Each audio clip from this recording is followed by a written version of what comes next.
अकोला-अकोट मार्गावरील concrete रस्त्यासह toll प्लाझाची दुरावस्था समोर आली आहे. टोल नाक्यावरील खराब झालेली सुविधा, खचलेला रस्ता आणि देखभालीअभावी वाहन चालकांच्या सुरक्षिततेचा प्रश्न ऐरणीवर आला आहे. पूर्वी अपघातप्रवण ठरलेल्या अकोला-अकोट मार्गाचे काही वर्षापूर्वी काँक्रिटीकरण करण्यात आले होते.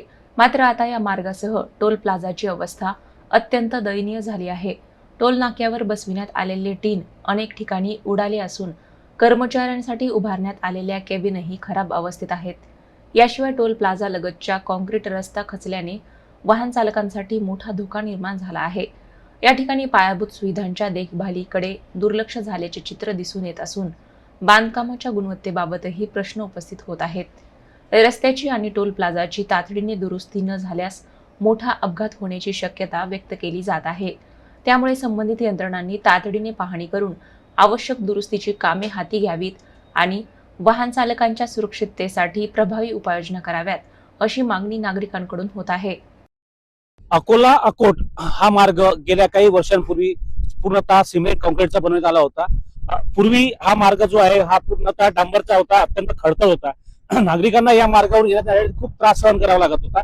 त्यानंतर राज्य शासनाने सदरचा मार्ग हा पूर्ण काँक्रीटचा केलेला आहे. आपण सध्या उभे आहोत अकोला अकोट मार्गावरील गांधीजवळ एका टोल नाक्यावर.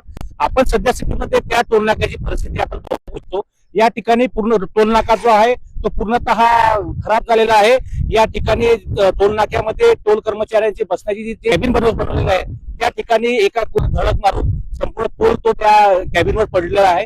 त्याचबरोबर या ठिकाणी जो टोल नाका बनवण्यात आला होता त्या ठिकाणी वापरण्यात आलेले सिमेंट कॉन्क्रीट यामध्ये सुद्धा तफावत दिसून येत आहे.